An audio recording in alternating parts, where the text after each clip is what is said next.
పాండిచ్చేరిలో 22వ జాతీయ మహాసభలు చాలా విజయవంతంగా జరిగాయి.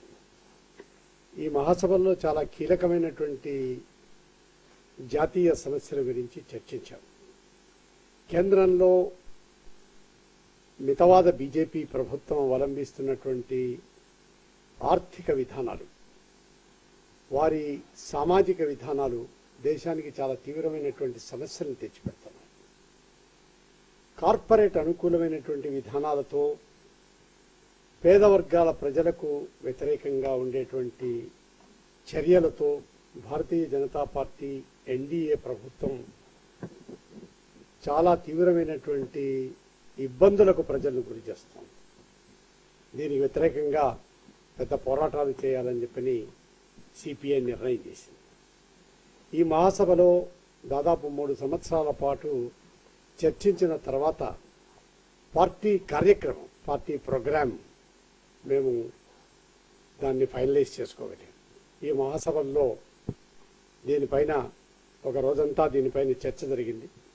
వాస్తవానికి 21వ మహాసభలో పాట్నాలో కామ్రేడ్ ఏబీ బర్ధన్ గారు ఈ కార్యక్రమాన్ని ప్రతిపాదన చేశారు. ఆ తర్వాత కింద స్థాయిలో మేము సుదీర్ఘమైనటువంటి చర్చల తర్వాత అనేక సవరణలతో ఈ పార్టీ ప్రోగ్రాంను ఇప్పుడు ఆమోదించడం జరిగింది. ఈ మహాసభకు 5 వామపక్ష రాజకీయ పార్టీల అగ్రనాయకులు, సిపిఐఎం ప్రధాన కార్యదర్శి కమ్రేడ్ ప్రకాష్ కరాట్, ఆర్ఎస్పీ నాయకులు అభనీ రాయ్, ఫార్వర్డ్ బ్లాక్ ప్రధాన కార్యదర్శి దేవవ్రత బిశ్వాస్, అలాగే సిపిఐ ఎంఎల్ ప్రధాన కార్యదర్శి దీపంకర్ భట్టాచార్య,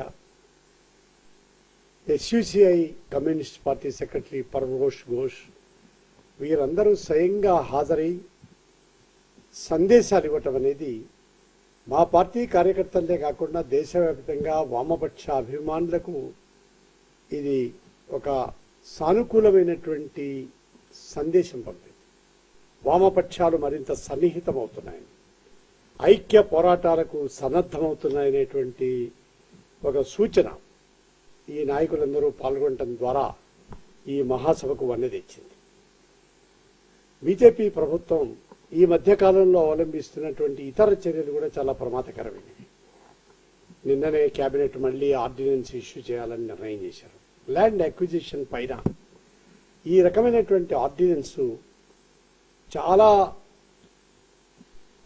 కాలంగా రైతులు పోరాడి సాధించుకున్నటువంటి ఒక న్యాయమైనటువంటి హక్కును, తమ భూమిని తమ ఇష్టమైతేనే ఇస్తాం లేకపోతే లేదు అనేటువంటి ఒక హక్కును బీజేపీ కాలరాస్తుంది. ఇది రైతాంగ వ్యతిరేక పారిశ్రామికవేత్తల అనుకూలమైనటువంటి విధానం తప్ప మరొకటి కాదు.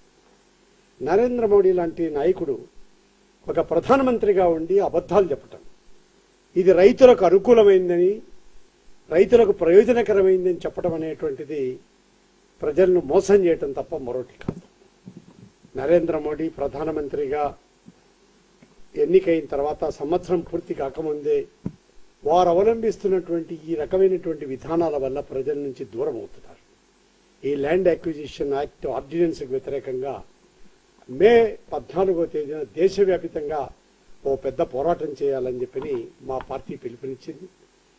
అన్ని రాష్ట్రాల్లోనూ అన్ని జిల్లా కేంద్రాల్లోనూ మా పార్టీ కార్యకర్తలు ఈ కార్యక్రమంలో పాల్గొని ఉద్యమాలు పోరాటాలు నిర్వహిస్తారు.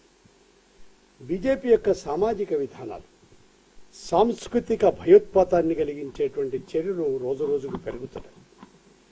గిరిరాజ్ సింగ్ నిన్న చేసినటువంటి ప్రకటన, సోనియా గాంధీకి వ్యతిరేకంగా ఆయన ఆ ప్రకటన చేసినప్పటికీ మహిళల పట్ల ఒక చులకన భావం.